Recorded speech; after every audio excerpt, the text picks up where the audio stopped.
Okay. Mm-hmm. Okay, what's going on here? There we go. Okay. So thank you, everybody.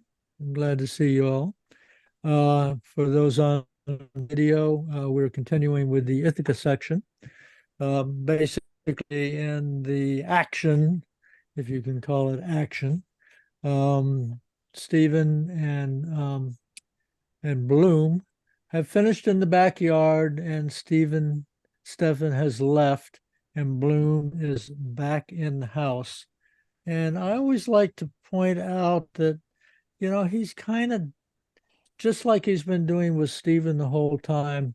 He's got to go upstairs. He is going to go upstairs to his wife Molly, who he knows has been, quote, unfaithful to him. And so he's kind of dallying around down below before he goes up to the bedroom.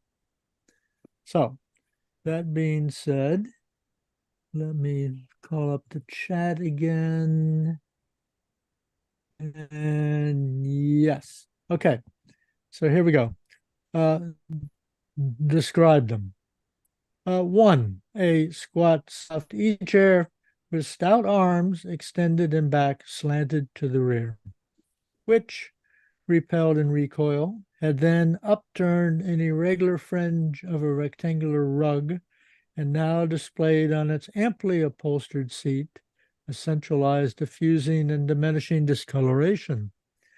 The other, a slender splay-foot chair of glossy cane curves, placed directly opposite the former, its frame from top to seat and from seat to base being varnished dark brown, its seat being bright circle of white plated rushes. I want to make one comment here just to let you know, when Bloom has come back in the house, he's noticed that the furniture is not in its usual position. And so he's taking stock here. And of course, there are multiple reasons why the furniture is being arranged. And so he's taking stock of what has happened in his house during his absence. Okay. What significance is attached to these two chairs? Significances of similitude, of posture, of symbolism, of circumstantial evidence, of testimonial superminence. What occupied the positions originally occupied by the sideboard? A vertical piano, Cadby, with exposed keyboard, its closed coffin supporting a pair of long yellow ladies' gloves, and an emerald ashtray containing 4 consumed matches, a partially consumed cigarette, and 2 discolored ends of cigarettes. Its music crest supporting the music in the key of G, natural for voice, and piano of Love's Old Sweet Song. Words by G. Clifton Bingham, composed by J.L. Malloy, sung by Madame Antoinette Sterling.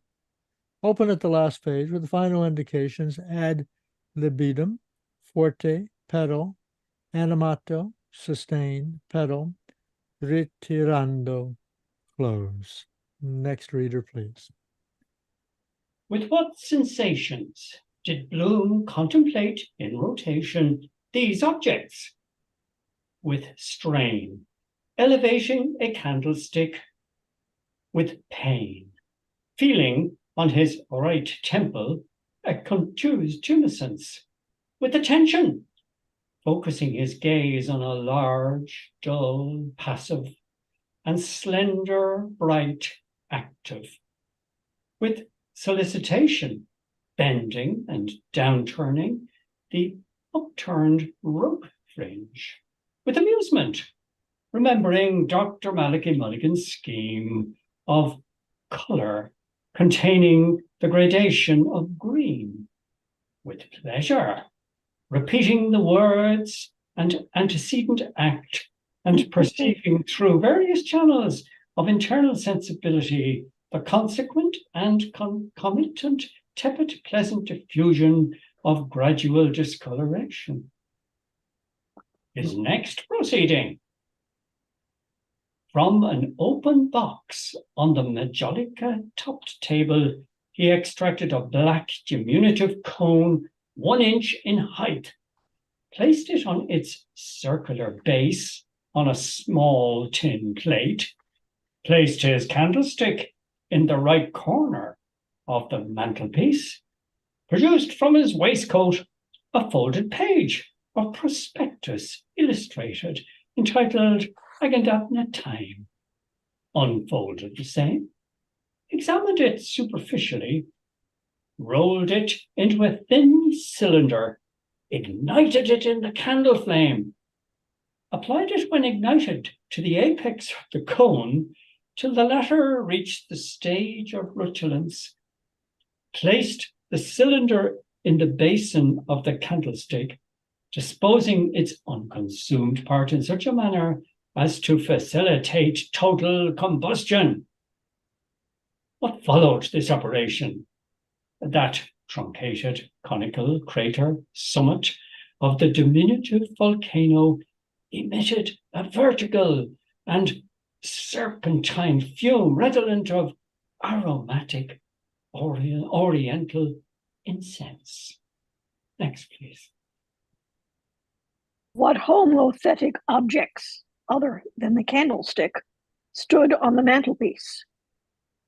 A timepiece of striated Connemara marble, stopped at the hour of 4:46 a.m. on the 21st March, 1896, matrimonial gift of Matthew Dillon. A dwarf tree of glacial arborescence under a transparent bell shade, matrimonial gift of Luke and Carolyn Doyle. An embalmed owl, matrimonial gift of Alderman John Hooper. What interchanges of looks took place between these three objects and Bloom? In the mirror of the gilt-boarded pier glass, the undecorated back of the dwarf tree regarded the upright back of the embalmed owl. Before the mirror, the matrimonial gift of Alderman John Hooper, with a clear, melancholy, wise, bright, motionless, compassionate gaze, regarded Bloom, while Bloom, with obscure, tranquil, profound, motionless, compassionated gaze, regarded the matrimonial gift of Luke and Carolyn Doyle. What composite asymmetrical image in the mirror then attracted his attention?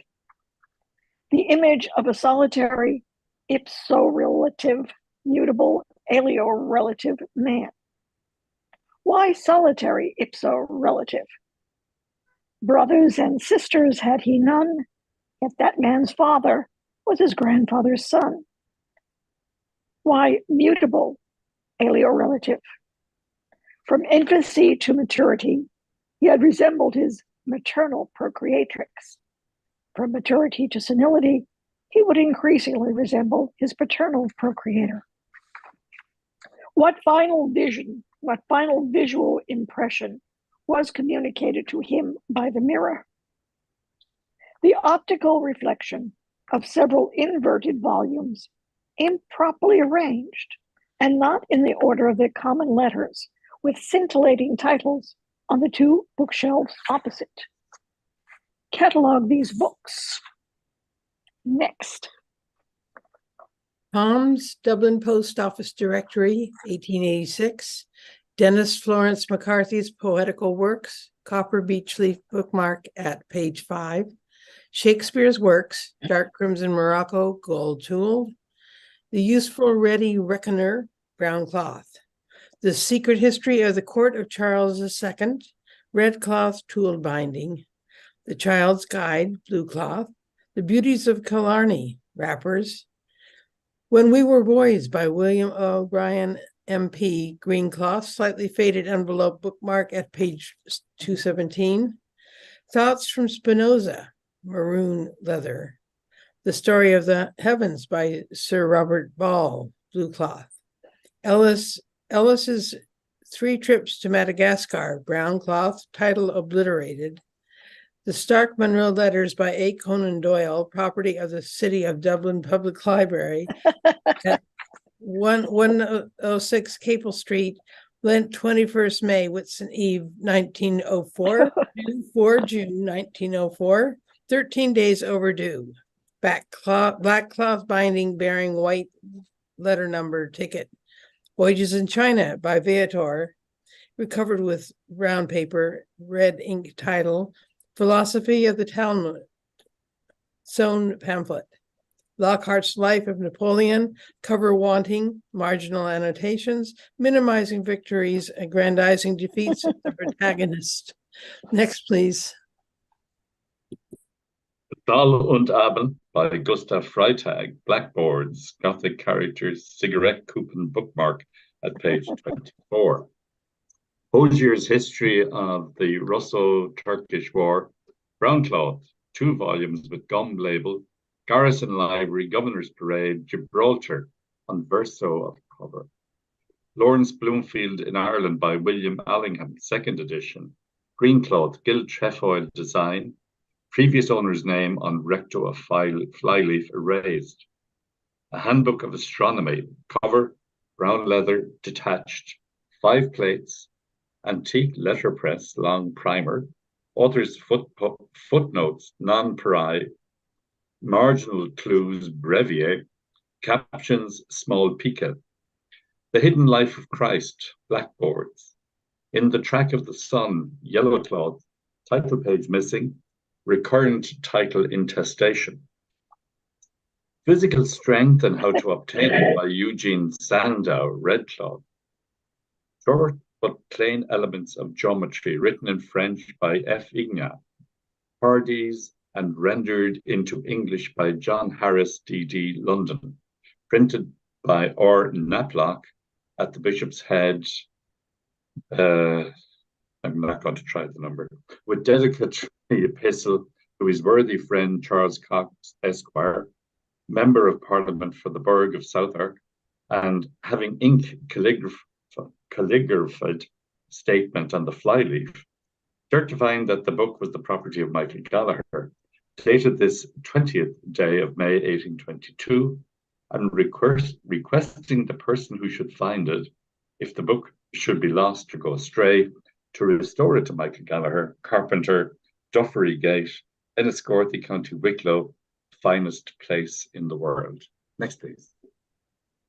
What reflections occupied his mind during the process of revision of the inverted volumes? The necessity of order, a place for everything and everything in its place, the deficient appreciation of literature possessed by females, the incongruity of an apple insinuated in a tumbler of an umbrella inclined, in close to the insecurity of hiding any secret documents behind, beneath, or between the pages of a book. Which volume was the largest in bulk? Hosier's History of the Russo-Turkish War. What amount of data did the 2nd volume of the work in question contain? The name of decisive battle forgotten, frequently remembered by a decisive officer, Major Brian Cooper Tweedy, remembered. Why? Firstly and secondly, did he not consult the work in question? Firstly, in order to exercise mnemotechnic. Secondly, because after an interval of amnesia, when seated at the central table, about consult the work in question, he remembered by mnemotechnic the name of the military engagement, Plevna. What caused him consolation in his sitting posture? The candor, nudity, pose, tranquility, youth, grace, sex, counsel of a statue, erect in the centre of the table. An image of Narcissus, purchased by auction from P.A. Wren, 9 Bachelor's Walk. What caused him irritation in his sitting posture? Inhibitory pressure of collar, size 17, and waistcoat 5 buttons, 2 articles of clothing superfluous in the costume of mature males, and inelastic to alterations of mass by expansion. Yeah, next, please. How was the irritation allayed? He removed his collar, which contained black necktie and collapsible stud from his neck, to a position on the left of the table.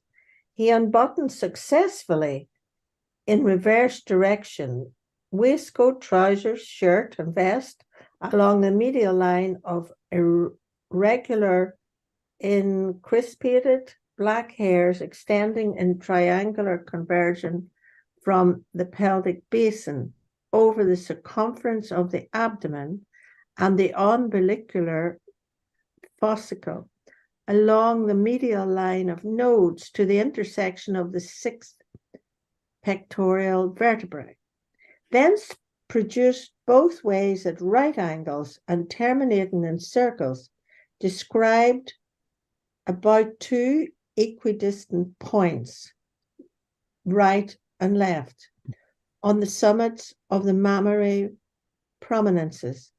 He embraced successfully each of 6 minus 1 braced trouser buttons, arranged in pair, of which one incomplete. What voluntary actions followed? He compressed between 2 fingers the flesh circumjacent to the cicatrice in the left infracostal region below the diaphragm, resulting from a sting inflicted 2 weeks and 3 days previously. 23rd of May, 1904, by a bee. He scratched imprecisely with his right hand through insensible of the perition various points and surfaces of his partly exposed, wholly abluted skin. He inserted his left hand into the left lower pocket of his waistcoat and extracted and replaced a silver coin, 1 shilling, placed it there, presumably on the occasion, 17th of October, 1903, of the interment of Mrs. Emily Sinico, Sydney Parade. Next. Compile the budget for 16th of June, 1904. 1 pork kidney, 3d. 1 copy of Freeman's Journal, 1 penny. Bath and gratification, 1 shilling 6d. Tram fare, 1 penny. In memoriam, Patrick Dignam, 5 shillings. Banbury cakes, 1 penny. 1 lunch, 7d. 1 removal fee for book, 1 shilling. 1 packet paper and envelopes, 2d. 1 dinner and gratification, 2 shillings. 1 postal order and stamp, 2 shillings 8d. Tram fare, 1 penny. 1 pig's foot, 4d. 1 sheep's trotter, 3d. 1 cake's fries, plain chocolate, 1 penny. 1 square soda bread, 4d. 1 coffee and bun, 4d. Loan, Stephen Dedalus, refunded, £1, 7 shillings. Balance, 17 shillings and 5d. Credit, cash in hand, 4 shillings 9d. Commission received, Freeman's Journal, £1, 7 shillings and 6. Loan, Stephen Dedalus, £1, 7 shillings. Balance of £2, 19 shillings and 3d. Did the process of divestiture continue? Sensible of a benignant persistent ache in his foot soles, he extended his foot to one side and observed the creases, protuberances, and salient points caused by foot pressure in the course of walking repeatedly in several different directions. Then, inclined, he disnoded the lace knots, unhooked and loosened the laces, took off each of his 2 boots for the second time, detached the partially moistened right sock through the forepart of which the nail of his great toe had again effracted, raised his right foot, and having unhooked a purple elastic sock suspender, took off his right sock, placed his unclothed right foot on the margin of the seat of his chair, picked at and gently lacerated the protruding part of the great toenail, raised the part lacerated to his nostrils, and inhaled the odor of the quick. Then, with satisfaction, threw away the lacerated unguical fragment. Next, please. Why? With satisfaction. Because the odor inhaled corresponded to other odors inhaled of other unguical fragments, picked and lacerated by Master Bloom, pupil of Mrs. Ellis's juvenile school, patiently, each night in the act of brief genuflection and nocturnal prayer and ambitious meditation. And what ultimate ambition had all concurrent and consecutive ambitions now coalesced? Not to inherit by right of primogeniture, Gravokine or Burl English, or possess in perpetuity an extensive demesne of a sufficient number of acres, roods, and perches, statute land measure, valuation 42 pounds, of grazing tubery surrounding a baronial hall with gate lodge and carrot drive. Or on the other hand, a terrace house or semi-detached villa described as rus in urbe or quia sana, but to purchase by private treaty and fee simple a thatched bungalow-shaped two-story dwelling house of southerly aspect, surrounded by vein and lightning conductor, connected with the earth, with porch covered with parasitic plants, ivy or Virginia creeper, hall door, olive green, with smart carriage finish and neat door brasses, stucco front with gilt tracery at eaves and gable, rising, if possible, along a gentle eminence with agreeable prospect from balcony, with stone pillar parapet over unoccupied and unoccupiable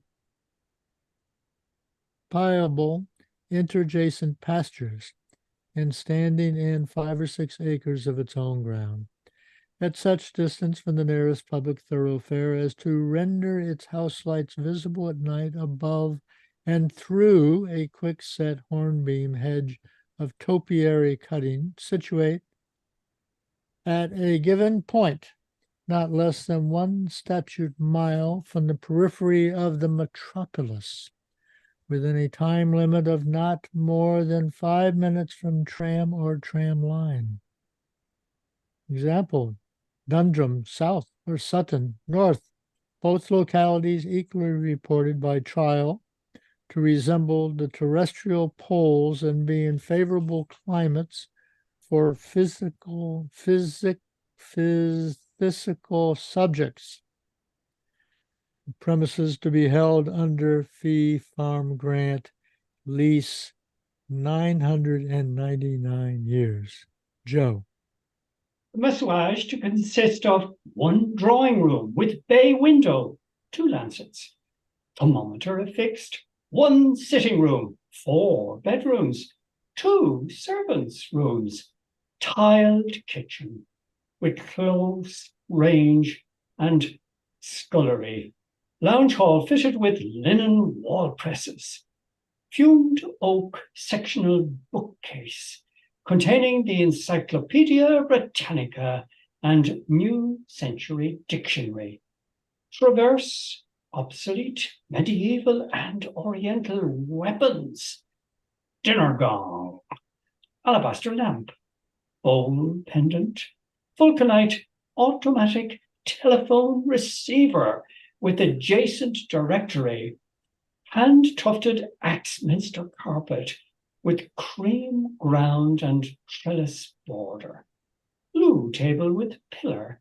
and claw legs, hearth with massive fire brasses, and ormolu mantle chronometer clock, guaranteed timekeeper with cathedral chime, barometer with hydrographic chart, comfortable lounge settees and corner fitments, upholstered in ruby plush with good springing and sunk center, 3-banner Japanese screen, and cuspidors Club style, rich wine-coloured leather, gloss renewable with a minimum of labour by use of linseed oil and vinegar, and pyramidically prismatic central chandelier lustre.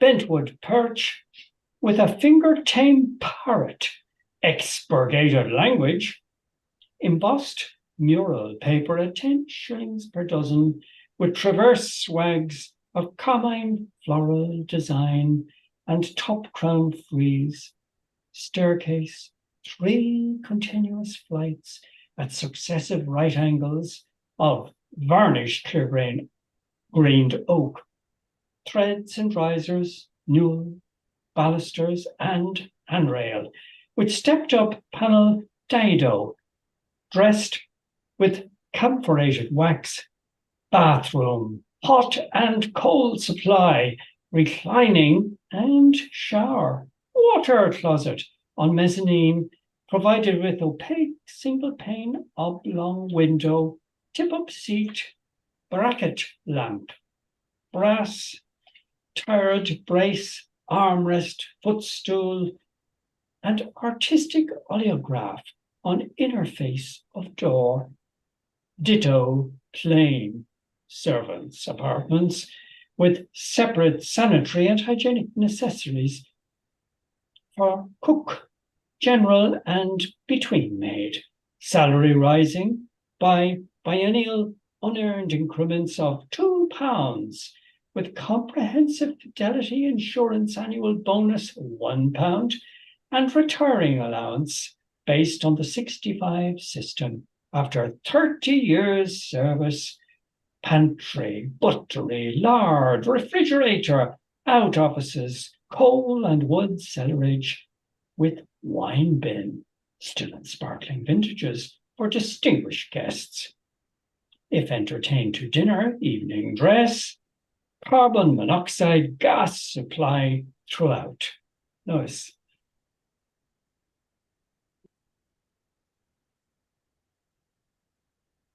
Lois, you have to turn on your microphone.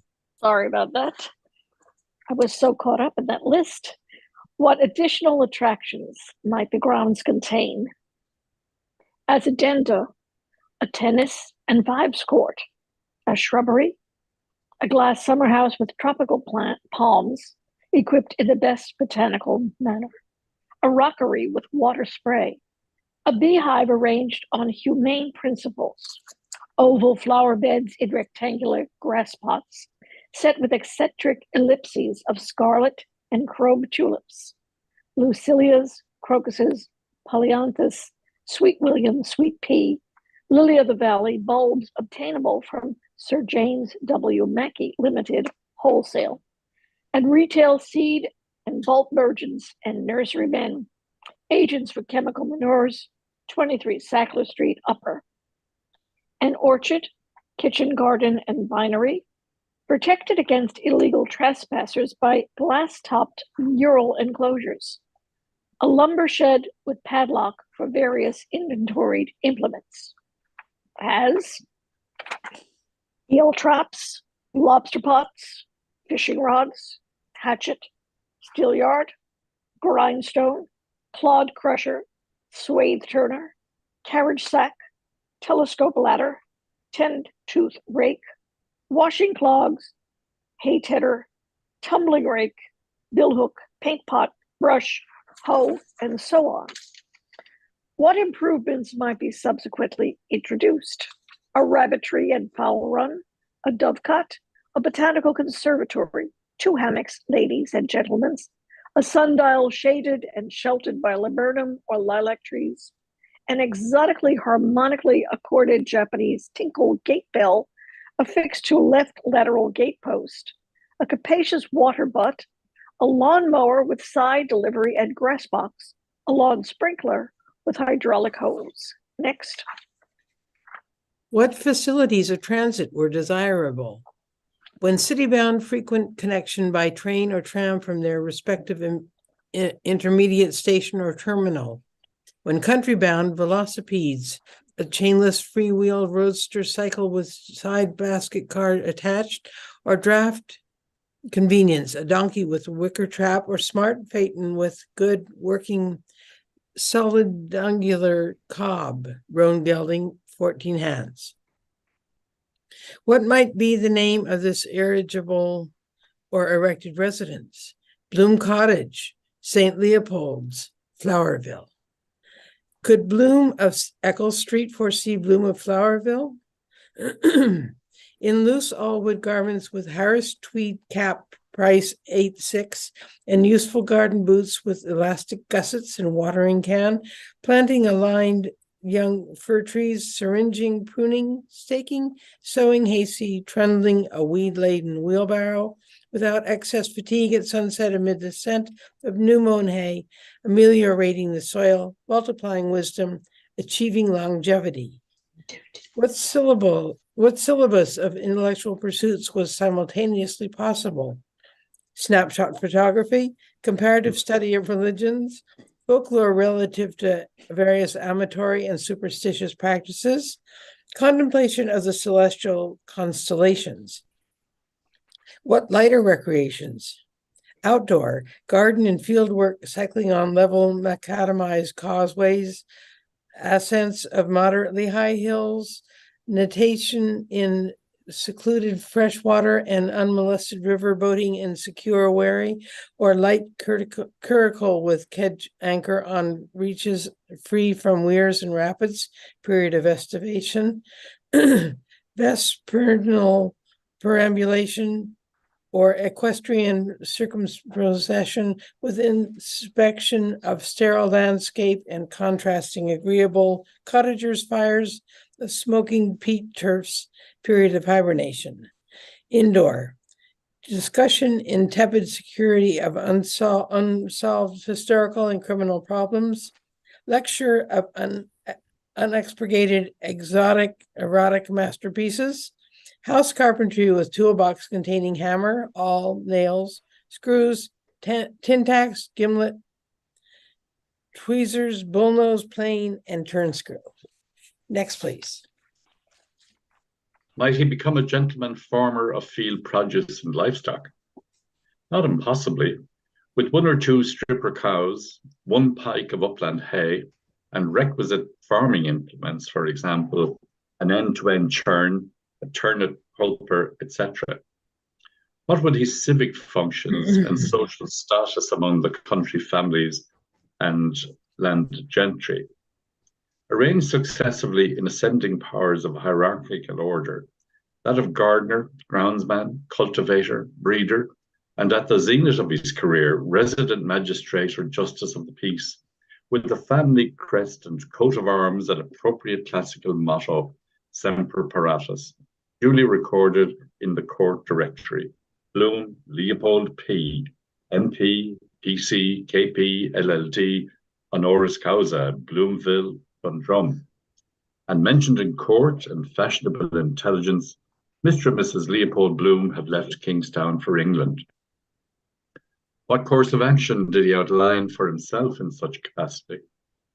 A course that lay between undue clemency and excessive rigor, the dispensation in a heterogeneous society of arbitrary classes, instantly rearranged in terms of greater and lesser social inequality, of unbiased, homogeneous, indisputable justice, tempered with mitigants of the widest possible latitude, but exactable to the uttermost farthing, with confiscation of estate, real and personal, to the crown.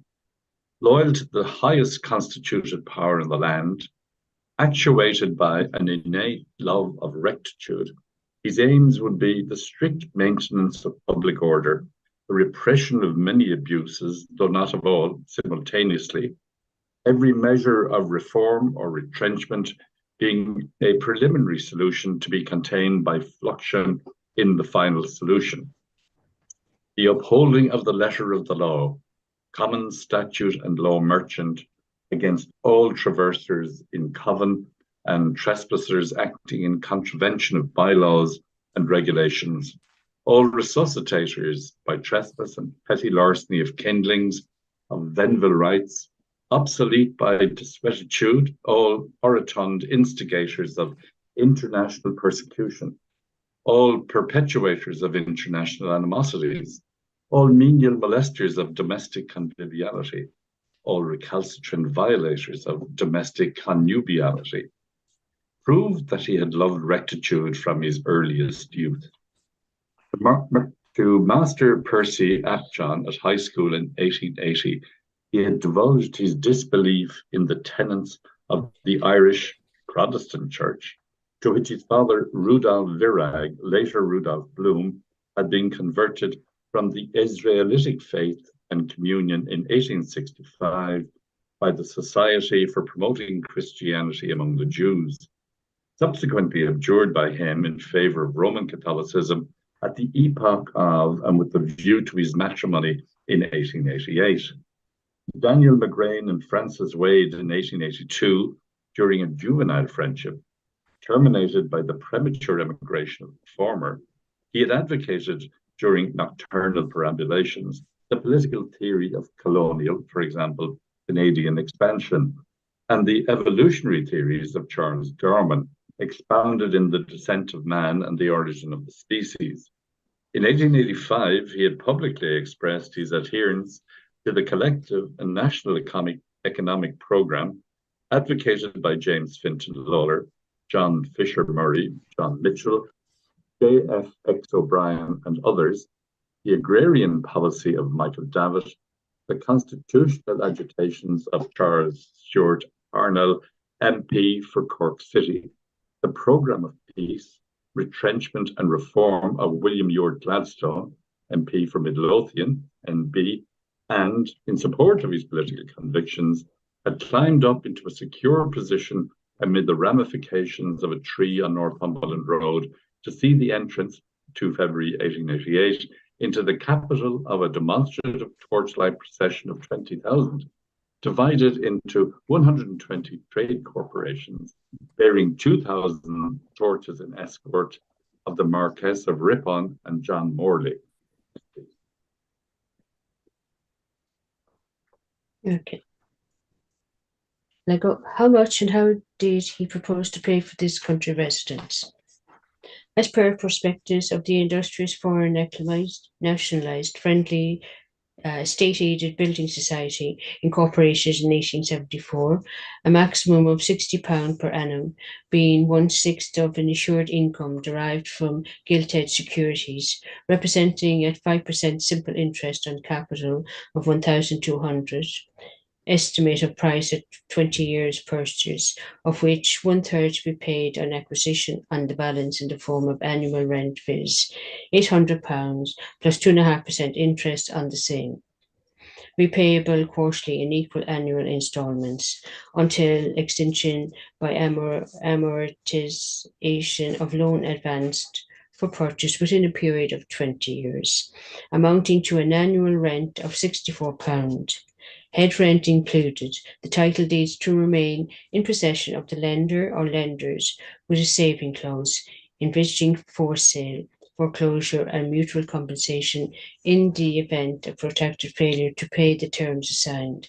Otherwise, the message to become the absolute property of the tenant occupier upon expiry of the period of years stipulated. What rapid but insecure means to opulence might facilitate immediate purchase? A private wireless telegram which would transmit by dot and dash system the result of a national equine handicap, flat or steeplechase, of 1 or more miles and furlongs, won by an outsider at odds of 50-1 at 3 hour 8 minutes PM at Ascot, Greenwich time. The message being received and available for betting purposes in Dublin at 2:59 PM. Dunsink time. The unexpected discovery of an object of great monetary value, precious stone, valuable adhesive or impressed postage stamp, a 7-shilling mauve in Pervrate, Hamburg, 1866, 4 pence, rose, blue paper, Perforate, Great Britain, 1855. 1 franc, stone official, related diagonal surcharge, Luxembourg, 1878. Antique dynastical ring, unique relic in unusual repositories or by unusual means from the air, dropped by an eagle in flight. by fire amid the carbonized remains of incinerated edifice, in the sea amid flotsam, jetsam, lagan, and derelict, unearthed in the gizzard of a comestible fowl. A Spanish prisoner's donation of a distant treasure of valuables or species of bullion lodged with a solvent banking corporation 100 years previously at 5% compound interest of the collected worth of 5 million sterling, 5 million pounds sterling. A contract with an inconsiderate contractee for the delivery of 32 consignments of some given commodity in consideration of cash payment on delivery at the initial rate of 1 shilling 4 pence, to be increased constantly in the geometrical progression of 2, quarter pence, a half pence, 1 pence, 2, 4 pence, 8 pence, 1 shilling 4, 2 shillings 8 pence, to 32 terms. A prepared scheme based on a study of the laws of probability to break the bank at Monte Carlo, a solution of the secular problem of the quadrature of the circular government premium of 1 million pounds sterling. Next, please. Was vast wealth acquirable through industrial channels? The reclamation of dunams of waste rere soil proposed in the perspective of Agendas Natem Bleiterstrasse, Berlin, W15, by the cultivation of orange plantations and melon fields and reforestation, the utilization of waste paper, fells of sewer rodents, human excrement, possessing chemical qualities.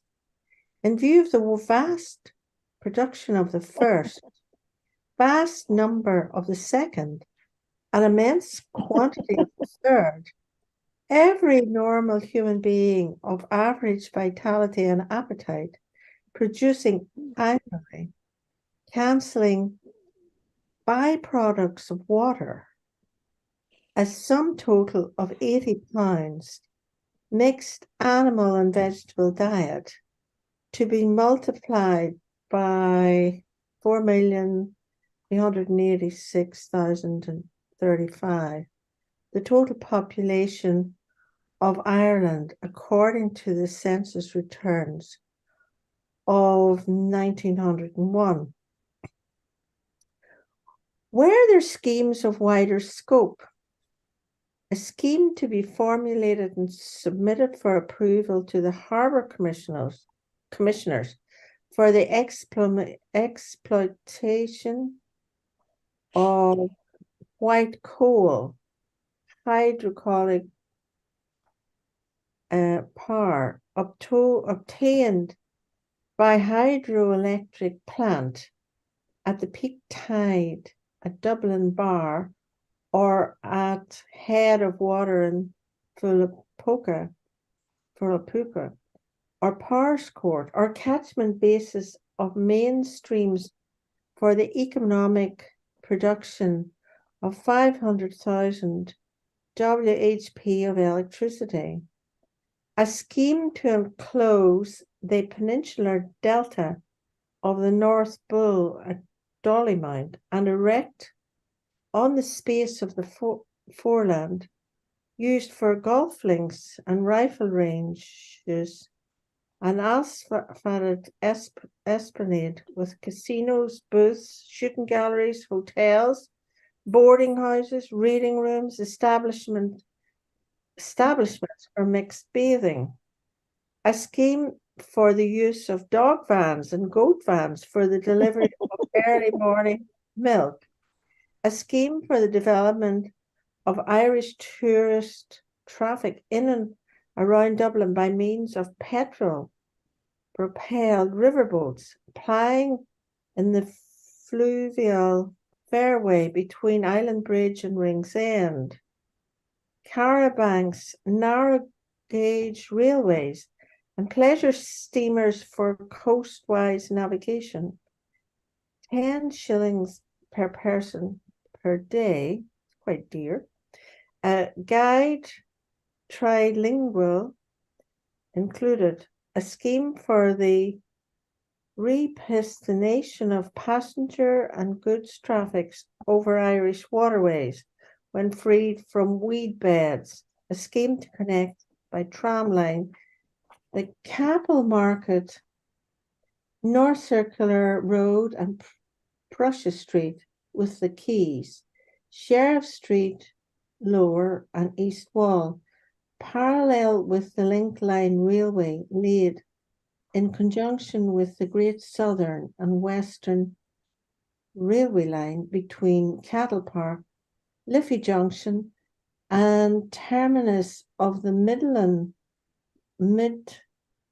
Great Western Railway, 43 to 45 North Wall, in proximity to the terminal stations or Dublin branches of Great Central Railway, Midland Railway of England, City of Dublin Steam Packet Company, Lancashire and Yorkshire Railway Company, Dublin and Glasgow Steam Packet Company, Glasgow, Dublin and Londonderry Steam Packet Company, Laird Line, British and Irish Steam Packet Company, Dublin and Morecambe Steamers, London and North West Railway Company, Dublin Port and Dublin Docks Board landing sheds and transit sheds of Palgrave, Murphy and Company, steamship owners, agents for steamers from Mediterranean, Spain, Portugal, France, Belgium and Holland, and for Liverpool Underwriters Association, the cost of acquired rolling stock for animal transportation and of additional mileage operated by the Dublin United Tramway Company Limited to be covered by grazier's fees. Next, I'm exhausted. Positing what potassis would the contraction for such several schemes become a natural and necessary apodosis? Given a guarantee equal to the sum sought, the support by deed of gift and transfer vouchers during donor's lifetime or by bequest after donor's painless extinction of eminent financiers, Bloom Pasha, Rothschild, Guggenheim, Hirsch, Montefiore, Morgan, Rockefeller, possessing fortune in six figures amassed during successful life and joining capital with opportunity, the thing required was done. What eventually would render the independence of such wealth? The independent discovery of a gold seam of inexhaustible ore. For what reason did he meditate on schemes so difficult of realization? It was one of his axioms that similar meditations or the automatic relation to himself of a narrative concerning himself or tranquil recollection of the past when practiced habitually before retiring for the night alleviated fatigue and produced, as a result, sound repose and renovated vitality. His justifications? As a physicist, he had learned that of the 70 years of complete human life, at least 2/7, that is, 20 years, passed in sleep. As a philosopher, he knew that at the termination of any allotted life, only an infinitesimal part of any person's desires has been realized. As a physiologist, he believed in the artificial placation of malignant agencies chiefly operative during somnolence. What did he fear? The committal of homicide or suicide during sleep by an aberration of the light of reason, the incommensurable categorical intelligence situated in the cerebral convolutions. What were habitually his final meditations? Of some one sole unique advertisement to cause passers to stop in wonder, a poster novelty with all extraneous accretions excluded, reduced to its simplest and most efficient terms not exceeding the span of casual vision, and congruous with the velocity of modern life. Next. What did the first drawer unlocked contain? A Vere Foster's handwriting copybook, property of Millicent Bloom, certain pages of which bore diagram drawings marked Popley, which showed a large globular head with 3 hairs erect, 2 eyes in profile, the trunk full front with 3 large buttons, 1 triangular foot, 2 fading photographs of Queen Alexandra of England and of Maud Branscombe, actress and professional beauty, a Yuletide card bearing on it a pictorial representation of a parasitic plant, the legend of Miss Paw, the date Xmas 1892, the name of the senders from Mr. and Mrs.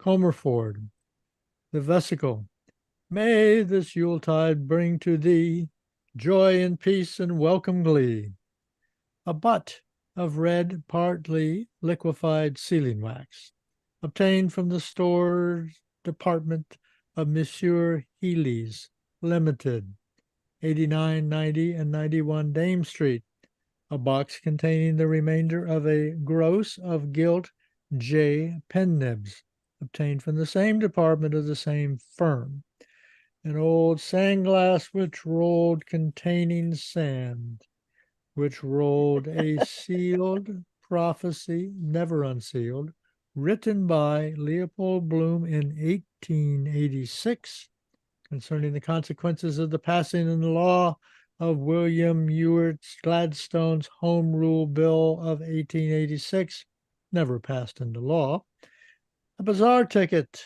number 2004 of St. Kevin's Charity Fair, price 6d, 100 prizes, an infantile epistle, dated and small m Monday reading, capital P, Popley, comma, capital H. How are you? Note of interrogation, capital I, am very well, full stop, new paragraph, signature, with flourishes, capital M, Millie, no stop, cameo brooch, property of Ellen Bloom, born Higgins, deceased. 3 typewritten letters, addressee, Henry Flowers, care of P.O., Westland Road, addresser, Martha Clifford, care of P.O., Dolphin's Barn. The transliterated name and address of the addressor of the 3 letters in reserved alphabetic, bostrophodontic, punctuated, quadrilinear cryptogram, vowels suppressed, in IGS /WI UU dot OX /W dot OKS dot MH/Y dot IM. A press cutting from an English weekly periodical, Modern Society, subject, corporal chastisement in girls' schools. Joe. A pink ribbon which had festooned an Easter egg in the year 1899. 2 partly uncoiled rubber preservatives with reserve pockets. Purchased by post from Box 32, PO, Charing Cross, London, WC. 1 pack of 1 dozen cream-laid envelopes and faint ruled notepaper, watermarked, now reduced by 3. Some assorted Austrian-Hungarian coins. 2 coupons of the Royal and Privileged Hungarian Lottery. A low-power magnifying glass. 2 erotic postcards showing a buccal coition between nude senorita, rare presentation, superior position, and nude torero, 4 presentation, inferior position, B. Anal violation by male religious, fully clothed, eyes abject, of female religious, partly clothed, eyes direct. Purchased by post from Box 32 PO, Charing Cross, London, WC. A press cutting of recipe for renovation of old tan boots. A 1 penny adhesive stamp, lavender, of the reign of Queen Victoria.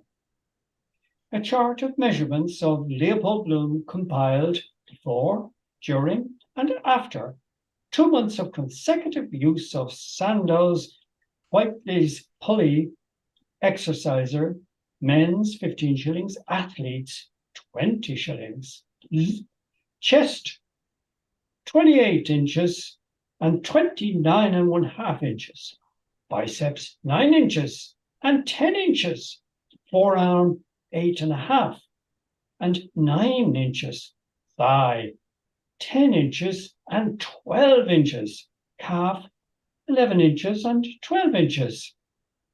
One prospectus of the Wonder Worker, the world's greatest remedy for rectal complaints, direct from Wonder Worker, Coventry House, South Place, London, EC, addressed to Mrs. L. Bloom, with brief accompanying note commencing, "Dear Madam," quote the textual terms in which the prospectus claimed advantages for this thaumaturgic remedy.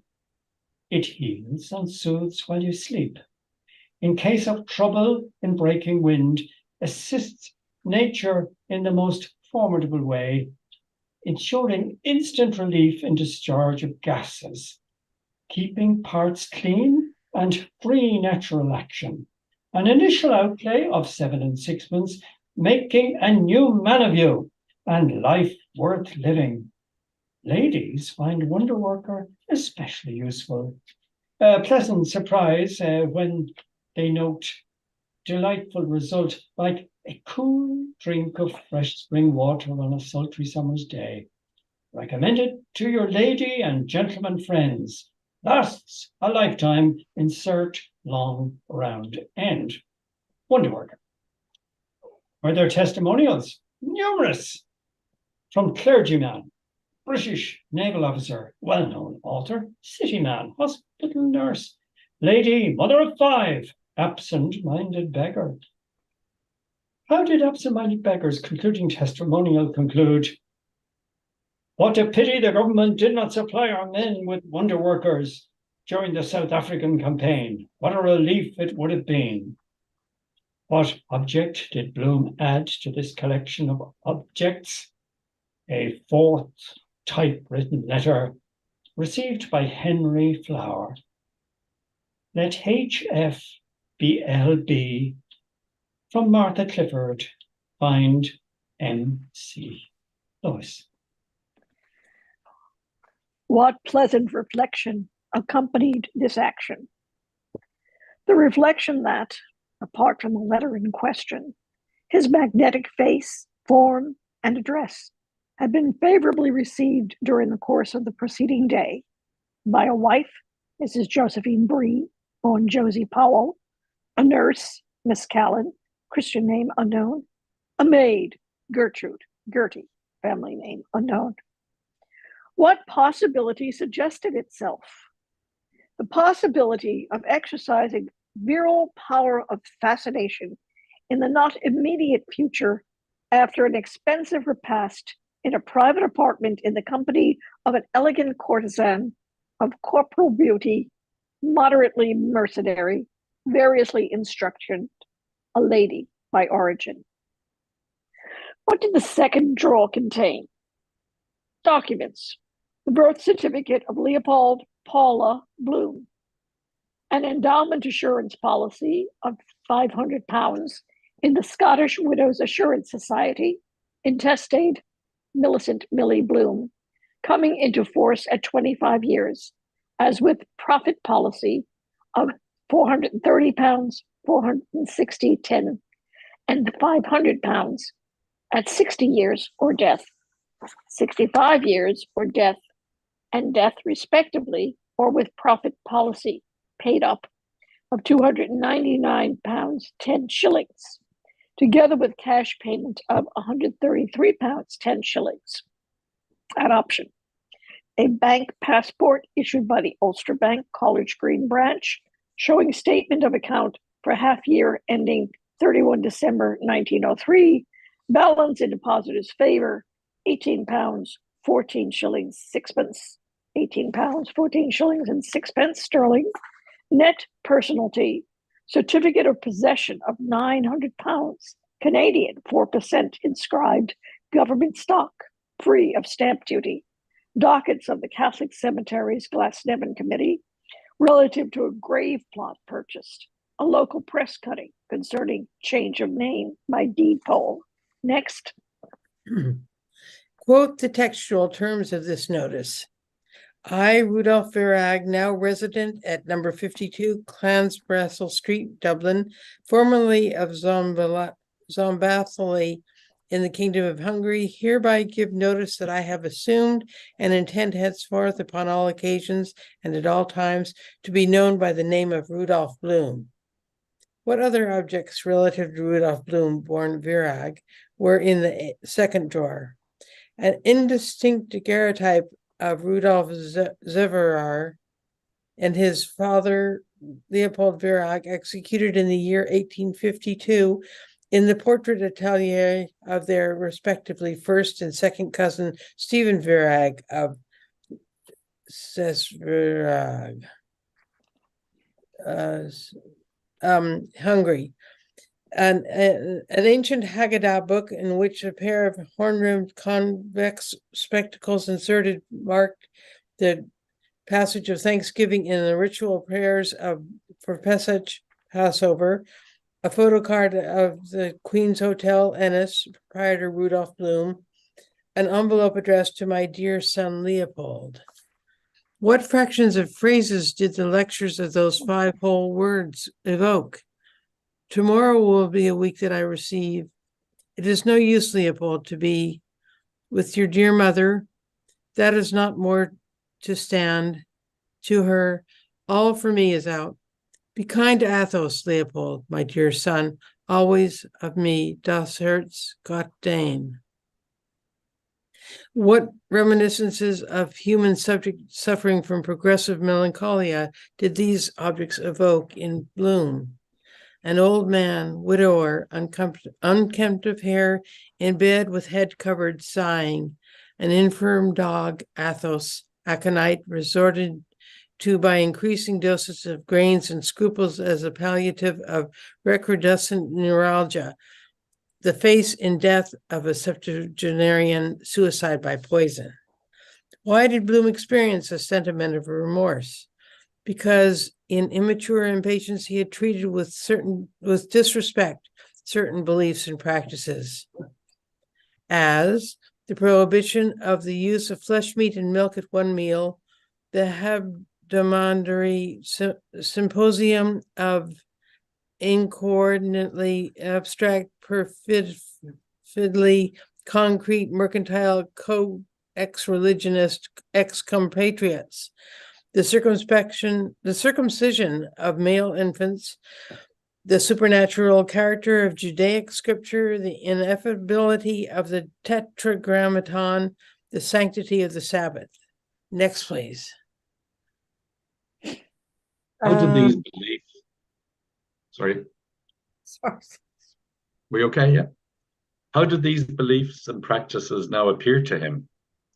Not more rational than they had then appeared, nor not less rational than other beliefs and practices now appeared. What first reminiscence had he of Rudolph Bloom, deceased?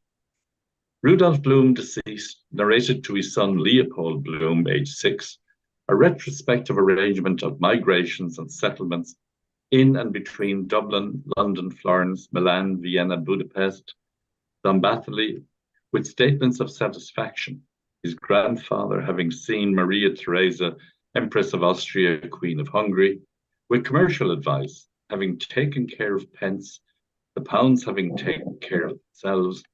Leopold Bloom, age 6, had accompanied these narrations by constant consultation of a geographical map of Europe, political, and by suggestions for the establishment of affiliated business premises in the various centres mentioned.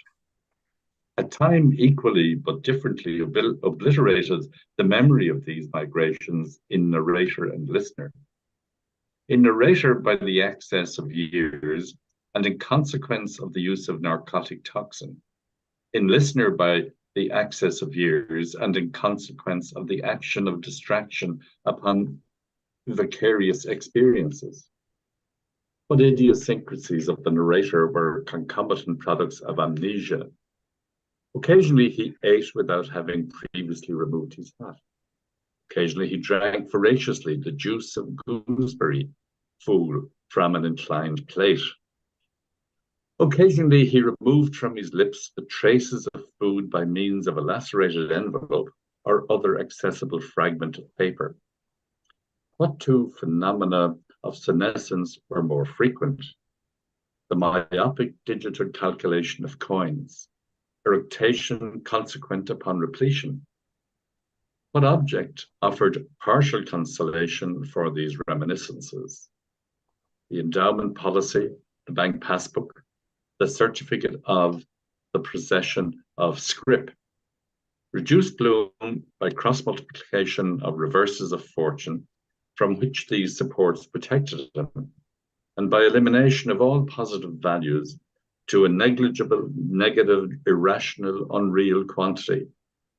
Successively, in descending helotic order, poverty, that of the outdoor hawker of imitation jewellery, the dun for the recovery of bad and doubtful debts, the poor rate and the deputy cess collector, mendicancy, that of the fraudulent bankrupt with negligible assets paying 1 shilling and 4p in the pound, sandwich man, distributor of throwaways, nocturnal vagrant, insinuating sycophant, maimed sailor, blind stripling, superannuated bailiff's man, marfeast, lick plate, spoil sport, pig tank, eccentric public laughingstock seated on bench of public park under discarded perforated umbrella, destitution, the inmate of Old Man's House, Royal Hospital, Maynham, the inmate of Simpson's Hospital for reduced but respectable men permanently disabled by gout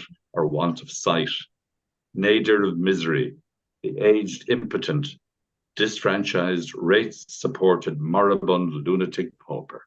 Next, please. That's great.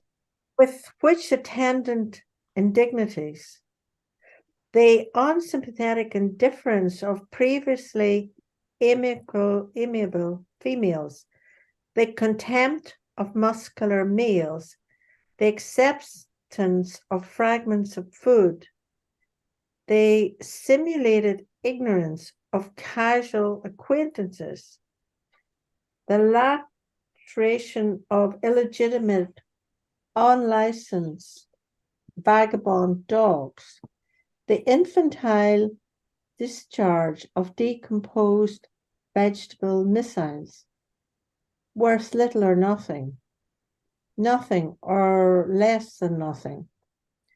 By what could the situation be precluded? By decrease, change of state, by departure, change of place, which preferably the latter by line of least resistance.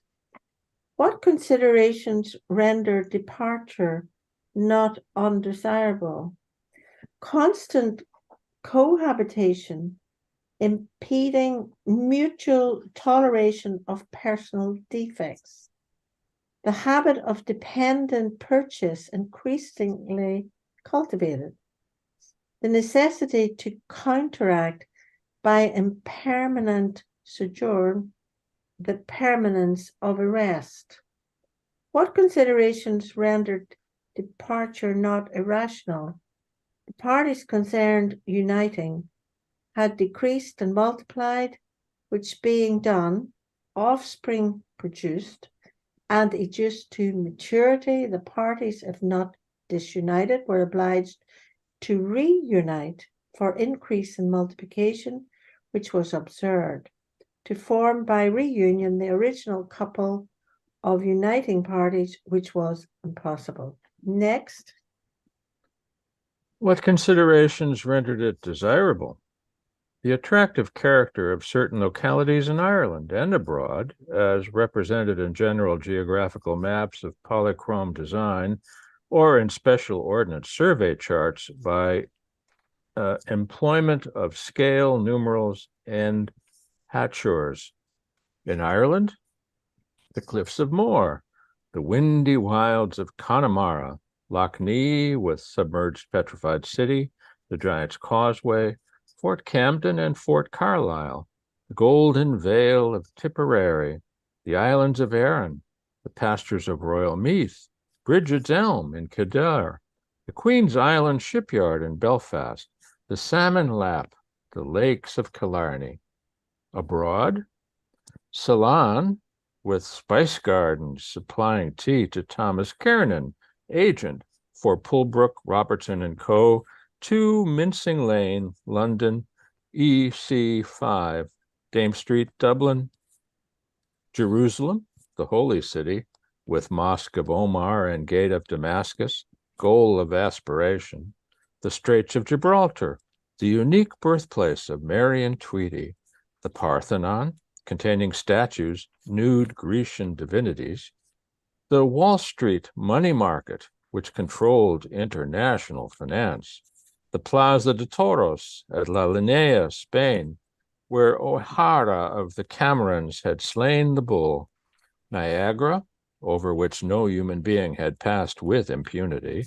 The land of the Eskimos, eaters of soap, the forbidden country of Tibet, from which no traveler returns. The Bay of Naples, to see which was to die. The Dead Sea. Under what guidance? Following what signs?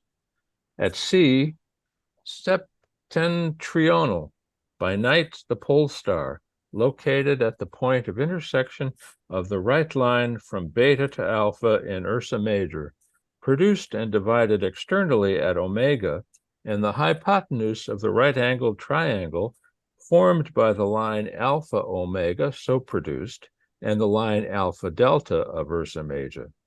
On land, deridional, by spherical moon, revealed in imperfect varying phases of lunation through the posterior interstice of the imperfectly occluded skirt of a carnose negligent perambulating female, a pillar of the cloud by day. What public advertisement would divulge the calculation of the departed? No, the occultation of the departed. £5 reward lost, stolen, or strayed from his residence, 7 Eccles Street, missing agent, about 40, answering to the name of Bloom, Leopold, Poldy, height 5 feet 9 1/2 inches, full build, olive complexion, may have since grown a beard. When last seen, was wearing a black suit. Above sum will be paid for information leading to his discovery. What universal binomial denominations would be his as entity and non-entity, assumed by any or known to none, every man or no man? What tributes his? Honor and gifts of strangers, the friends of every man, a nymph, immortal, beauty, the bride of no man. Would the departed never, nowhere, nohow reappear? Ever he would wander, self-compelled, to the extreme limit of his cometary orbit, beyond the fixed stars and variable suns and telescopic planets, astronomical waifs and strays, to the extreme boundary of space, passing from land to land, among peoples, amid events. Somewhere, imperceptibly, he would hear, and somehow, reluctantly, sun-compelled, obey the summons of recall, whence, disappearing from the constellation of the Northern Crown, he would somehow reappear, reborn, above Delta in the constellation of Cassiopeia, and after incalculable eons of peregrination, return an estranged avenger, a wrecker of justice on malefactors, a dark crusader, a sleeper awakened with financial resources, by supposition, surpassing those of Rothschild or of the Silver King. What would render such return irrational? An unsatisfactory equation between an exodus and return in time through reversible space and an exodus and return in space through irreversible time. Next, please.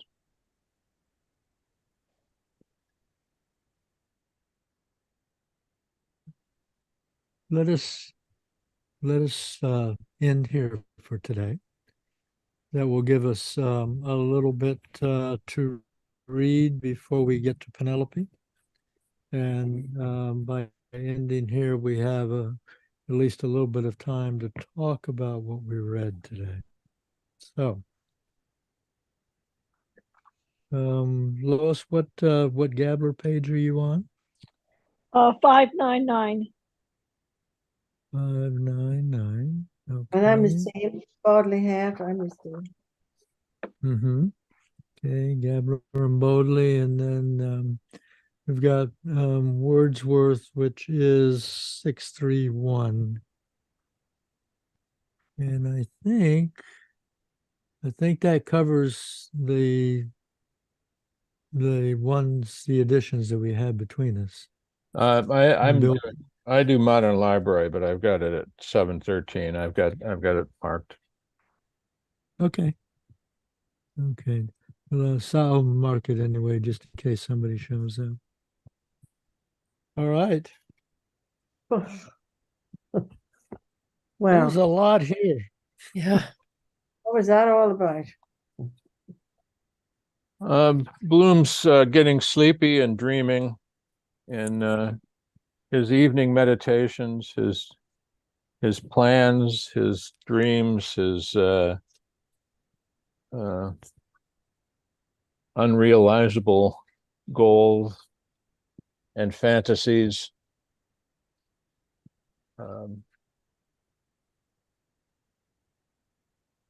Of course, I'm pretty sure that his whole fantasy about his estate is about at the same level of Gertie McDowell's fantasies, and that all of his calculations and monetary calculations are complete hooey.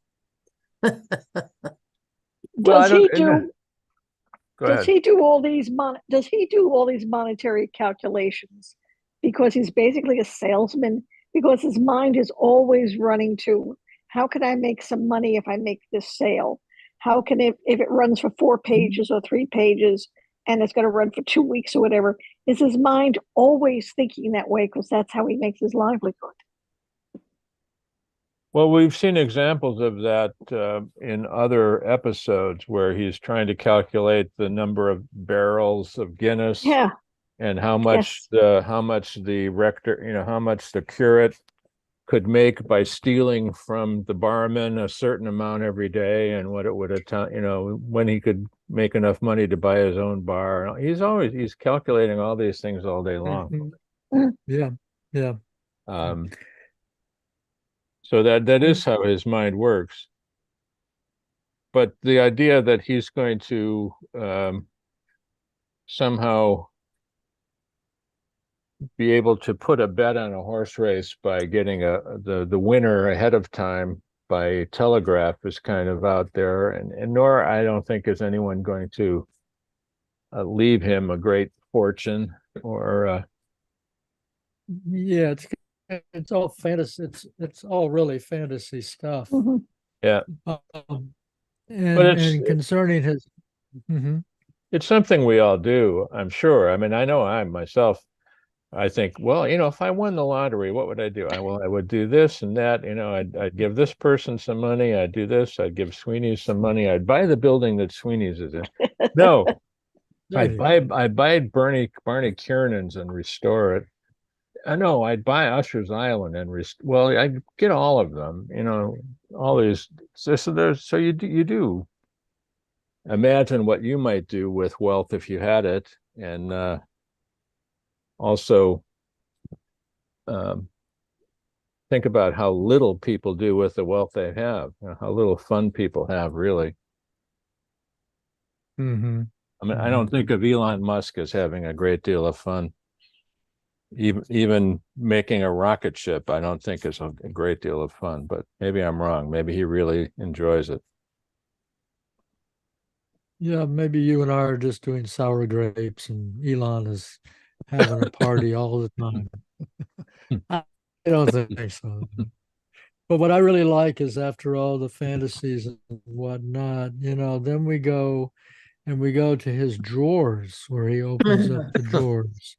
And it's just full of stuff.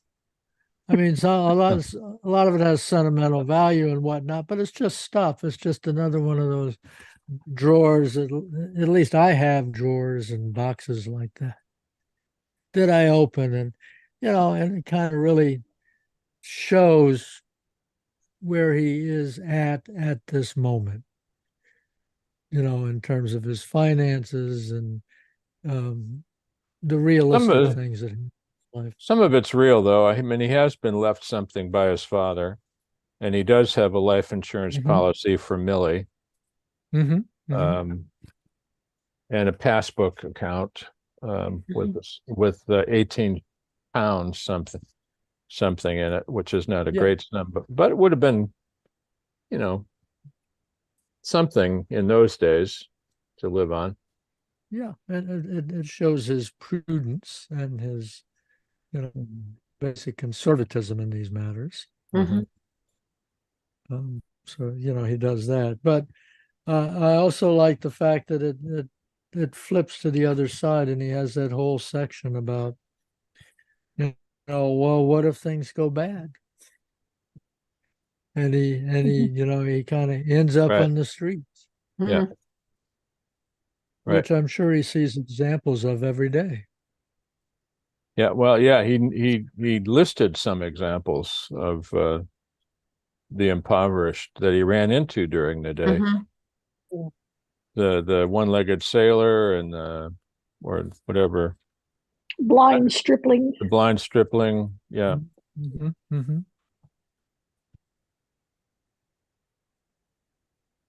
But that quarter penny, is that a farthing?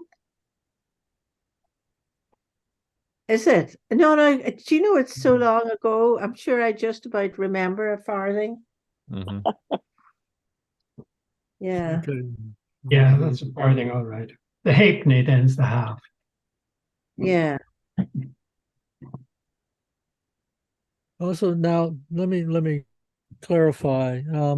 Now Bloom himself has really not done any traveling to speak of.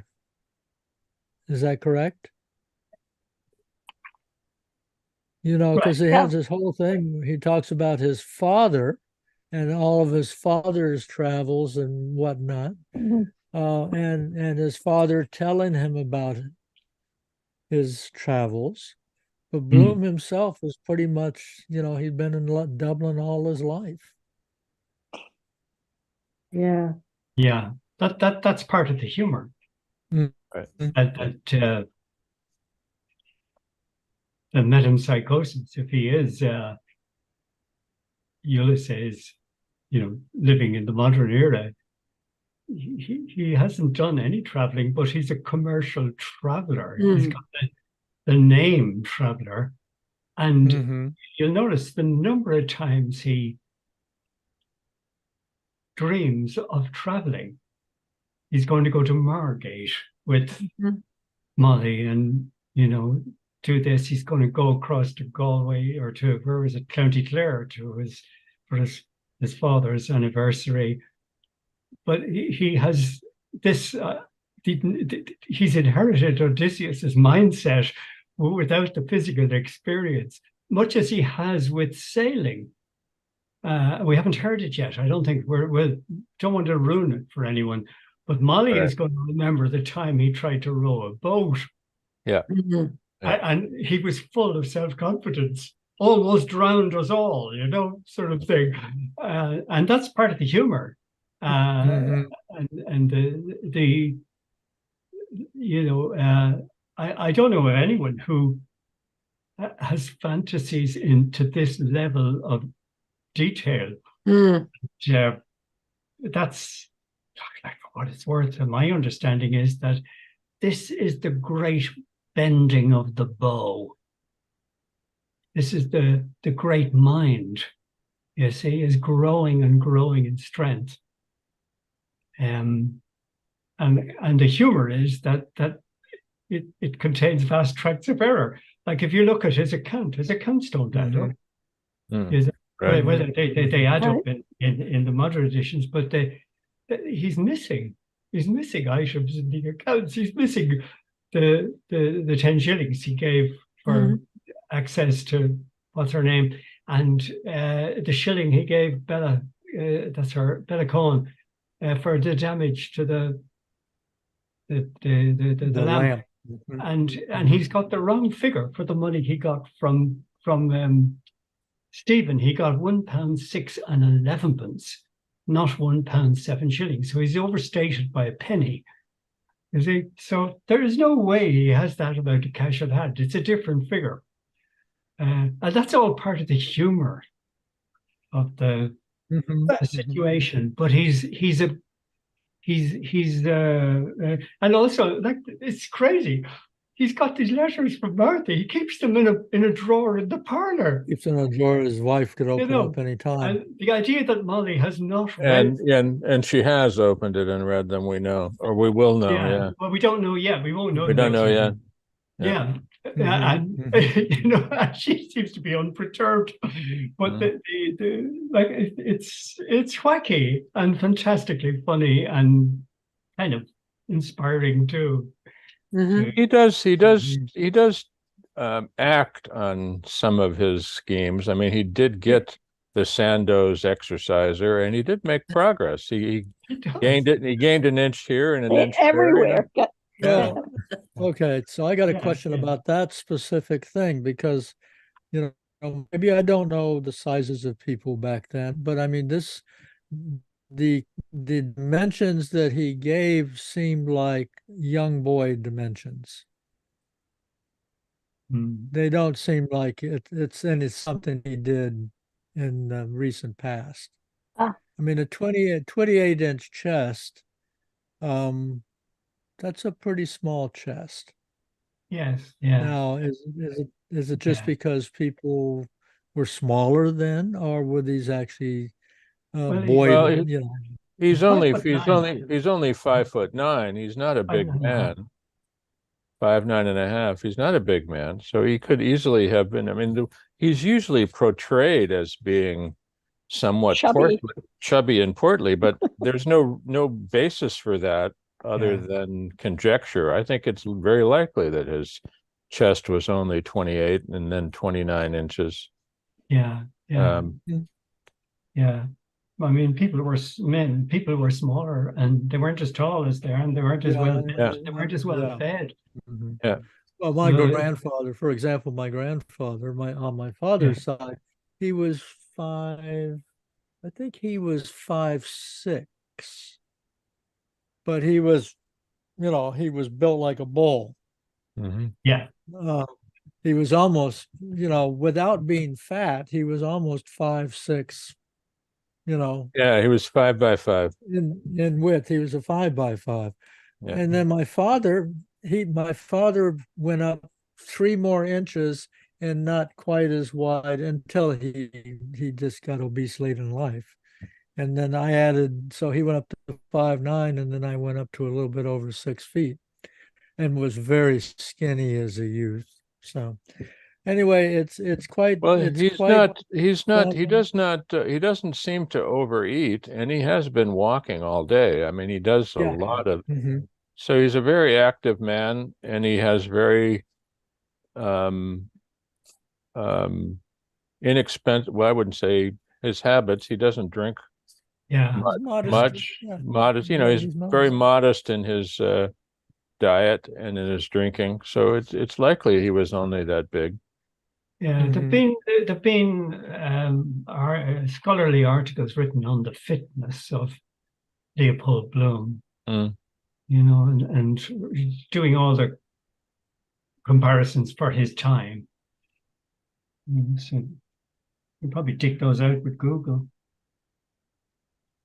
It was astounding the detail that he went into. This is why I compared him to Gertie McDowell, Yeah, who had so Yeah. much consumer detail. Mm. And yeah. Bloom and his his estate, Yeah, his fantasy was very fleshed out. It's like he must have spent a lot of time looking at magazines and looking at stuff. He knew about all this stuff, although he didn't have anything like that at all. But I found it astounding this time to see the detail that he went into, yeah. including how far it was going to be, and all the dimensions of everything and Yeah. all the tools he was going to have. Yeah. His capacity to absorb detail during the course Yeah. of the day is see, this is the great, and he's about to apply this great mind to the situation with Molly. Mm-hmm. His one underlying goal or dream is one great advertisement, though. I mean, to make Yes. the perfect advertisements that would catch the eye, and that's such a. I mean, he really is. Well, he's humorous, but he's also endearing in his. Yeah, he's the ultimate ad man. Yeah. And it'd be interesting to hear what Molly thinks about his choice of career. Yeah.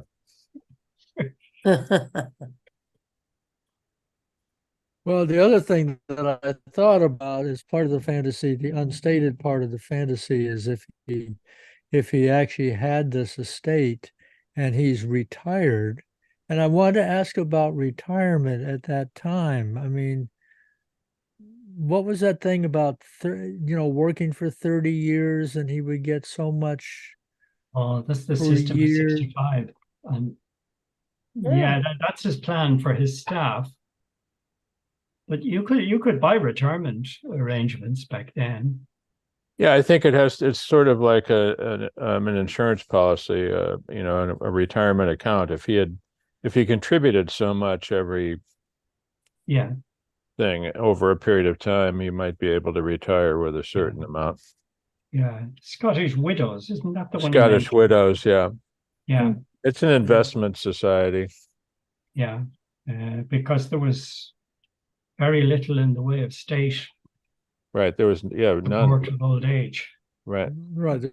It's the poorhouse, right? Basically. Yeah. You've had, but, Mm-hmm. I think it sheds a little bit more light on his father's death. It seems like it was to me now, it seems like it was a sudden decision in the fit of depression. Yes. Because it seems as if he had been taking aconite for his neuralgia for a long period of time, and increasing the dosage to accommodate his pain, because he would have been growing accustomed to it or being tolerant of the drug. And so you have to keep increasing.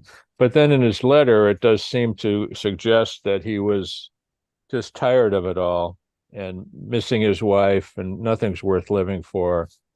And please take care of my dog. It's like, so, but earlier we find out he had gone out and bought a hat that day. So it's not as if he had been planning this for long. It's just that all of a sudden he's got his new prescription and he's back in his hotel and he's having these depressing thoughts and ideas, and he just decides to do it. And he's a septuagenarian, so he's in his 70s. He's in his 70s, yeah. And like that's a huge number back in the day. Yeah. Yeah. Mhm, And, mhm. Yeah, Bloom's 40. Yeah. And his father was in his 70s, yeah. or at least 70, Hmm. which was, go Hmm. ahead. No, I'm just thinking that, we're talking what, 100 years ago. It's quite something to talk about suicide at Point. this time. Good Uh, point. and because in recent times you couldn't be buried, in consecrated ground and all Yeah, that. yeah, yeah. He's actually bringing up something that's quite Yeah. unmentioned. Suicide by poison. There she is. That's shocking in its time. Mm. Never noticed that. Of course, I think that Rudolph Virag only became a Catholic because of his. No, he became a Protestant because of his wife. Yeah. Mm. But his actual. So I think we can safely assume that he was not really a Protestant. He was just, accommodating Yeah. the I situation. wouldn't say he was a regular churchgoer.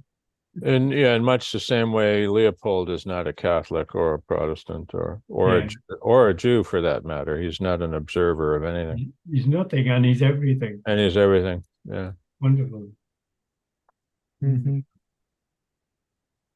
Yep. Okay.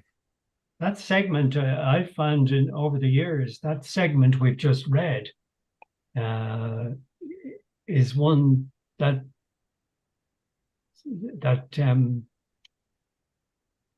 people find very, very difficult. It's rising when the usual mood of a group when they move on from this into Molly is great relief. Sigh of relief. Yeah, Mm. yeah. Mm. And it's just the point that I never heard it mentioned as the most difficult part. They all say, "Oh, Proteus" or whatever, but it's the second half of Ithaca it's like climbing a mountain. And I think that's part of the text seems rocky Ithaca is Homer's description, and the text seems to become a rocky text. You have to go up there by your fingernails, and then the next thing there's another climb to be done. And Well, it has, in my mind, it has two clear parts to it, though. The one is that when Stephen is there and they're kind of trying to Yeah. work out how to be with each other, yeah, and they're kind of doing that, what I will call, rightly or wrongfully, that male thing of bringing up subjects and then bringing in facts concerning yeah, this or that, yeah, and seeing if they can find some ground, and then it kind of smooths out when they get out in the backyard and the decision's been made. Stephen is leaving. heading Bloom off. knows he's leaving. He has a few ideas of how he might get Stephen back later, etc. And that's kind of very flowing. They're looking at the stars and they're urinating in the backyard and all that. And then this final part today, of course, is when Bloom is back in the house. He's in this, I'll call it a liminal zone between his day and going upstairs to Molly. Yes. And so he's kind of trying to organize his life a little bit. He's noticing things like the furniture moving. Of course, part of that was just they moved the piano around so they could practice the songs. They apparently did practice some songs, but who knows what else they did with the furniture. Yeah. And so Bloom is just kind of organizing his mind and his life before he goes upstairs. And we're taken deep into his mind with no light relief, really. There, just you're inside this mechanism of detail and thinking. The original in the early drafts, Joyce actually broke this into 5 sections called the street, the kitchen, not the street, kitchen, garden, which as we mentioned. Mhm. This one would be parlor, and the 5th is bedroom. And you see the progress from Okay. street to kitchen to Mhm. garden. That's departure, parlor, bedroom. And for some Mhm. reason, he removed the titles, just left it as a Oh, wedge okay. block. Mhm. But it's Well, I interesting found to know. today. Mhm. I Oh. found today's reading actually to be very pleasant and interesting and funny and weird. Mhm. Yeah, it's all those things. I think you're talking about the difficulty that people have with this. So I think we have to remember it's 2 a.m. and Bloom is getting ready for Mhm. bed. He's preparing himself for sleep. So he's drowsy and his thoughts are thick like that. And I think the prose assumes that, I mean, it sort of induces Yes. sleep in the reader. I mean, it takes so long to get through it, and eventually, by the time then you're ready for Molly, who's also asleep or half asleep, and just she's in the same kind of state, meditating on the day and on her life, but with much less. In a much simpler way than Bloom does. Yeah, there's it's less almost rocks. it's rocky. It's almost as if Bloom doesn't want to go to the bedroom. And he's looking at, have you ever been in that state when you don't want to go to bed and you look at things you wouldn't normally look at? I must change that doorknob sometime. This is 3 a.m. and the doorknob does not need attention until some other day. But you go around and you're sort of saying, well, maybe I'll do this, maybe I'll do that. And I feel he's going through some process to prepare for the interview with Mrs. Bloom. Yeah, and of course, as we find out, he goes upstairs, and what does he do? He lies down. Oh, you're ruining it for backwards. us. He lies down backwards. He's almost has his face in the scene of the crime, so to speak. After all this, I mean, no, it really is. It's really like. I think I always thought that that's kind of habitual. That's the way that they slept together. Not that it was unique to this day or. Yeah. Right. I know it was not totally unique to the day, but I mean, nevertheless. Does anyone think that was Joyce's way of getting it past the censor? Sort of. Yeah. It's just some people say that. I don't know what I think about it.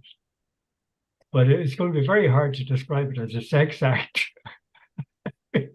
If he likes to sleep at the foot of the bed.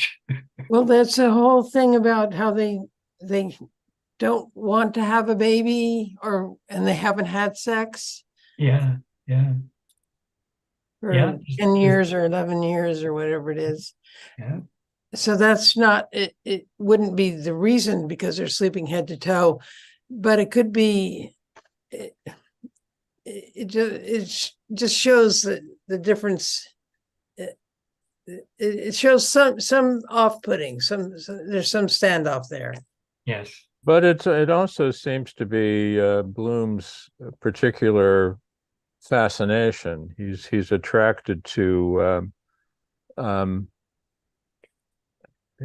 he likes big butts, and I cannot lie. I mean, yeah, and he likes feet, doesn't he? And he likes feet. And he likes, he does, yeah.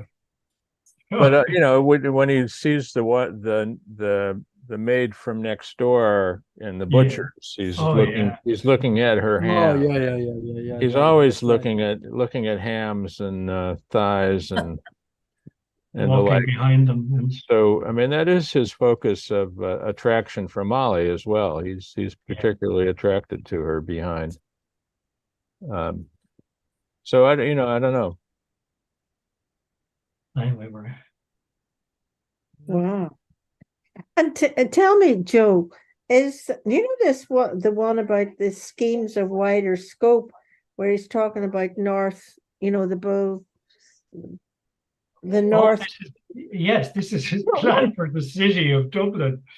But was it? I mean, were there golf courses down there? There are now. Yeah, I know, but I wondered where there. I don't know how that has silted up. You see, that's man-made because the Bull Wall went out. Yeah, but where it stood in 1904, I don't know. And I don't know when the golf clubs came there. Royal Dublin and what? What was it down there? Well, when it was possible to construct on it. Yeah.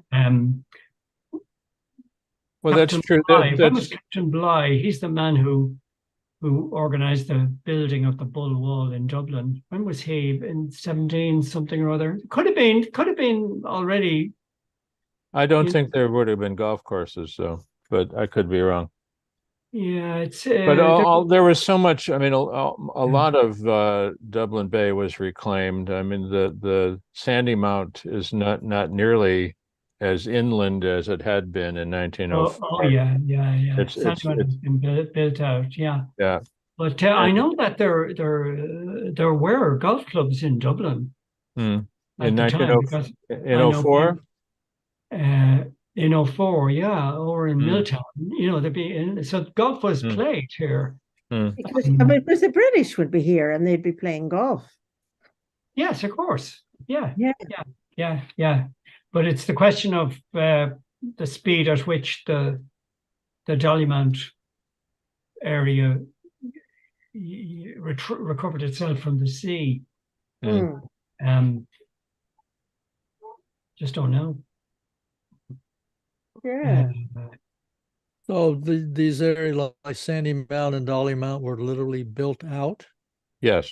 bringing in rubble and stuff to out into the bay. Yeah, the bull went out to the Bull Wall went out, and the sea itself then brought in all the sand over time. It's it's a bird sanctuary now. Yeah. But the other schemes he has there, running railway lines and all that sort of thing. I thought he might have been working for the Green Party, Joe. Yeah. There is now a tram line down there to that part, and the Great Northern Railway at Amiens Street proceeds on. What's the next part down? But it was called the Point Depot, which is the rail point, but it's now one of these musical venues, where the latest bands, and all this sort of thing, and play. And that's the North Wall Point, which is the point where all the railway lines met. Yeah. But and of course the cattle trade. The problem was the cattle. The British used to ship the cattle through the city, down the quays, and it was dreadful. And the Free State government inherited that and continued the trade because it was the livelihood of farmers. It was only, I think, I remember the cattle coming down, when I was a child, and somewhere around the 1960s that stopped. It was the same here in Ohio. I mean, in Cleveland, there were still stockyards in the city up until about the 1960s, and and it was pretty foul smelling, and there were cattle. Yeah. Oh, it was a terrible scene because the animals were terrified. Yeah, and I remember it was just awful right through the city centre. But for years, the boats that used to carry the cattle. They carried them to Liverpool. Presumably they then had the same thing in Liverpool. But even Mhm. after the trade stopped, the shipping company was not allowed to dispose of those cattle boats. For about 15 years afterwards, they were tied up to the pier because they were strategic. And but by then, trade had changed. Drive on, drive off ferries, refrigeration, factories had been built around Ireland to do the work, and the whole trade went. And that's To do the slaughtering and packing in Ireland. slaughtering is done now, you know, in various other towns around in the farming areas. And that, of course, creates employment and all that sort of thing. So, and value added. Right. Well, you no longer have to drive the cattle to the slaughterhouse. They're closer. They're closer. They don't have that great journey. And No. And now, I mean, now the docks are gone. I mean, there's hardly anything down there.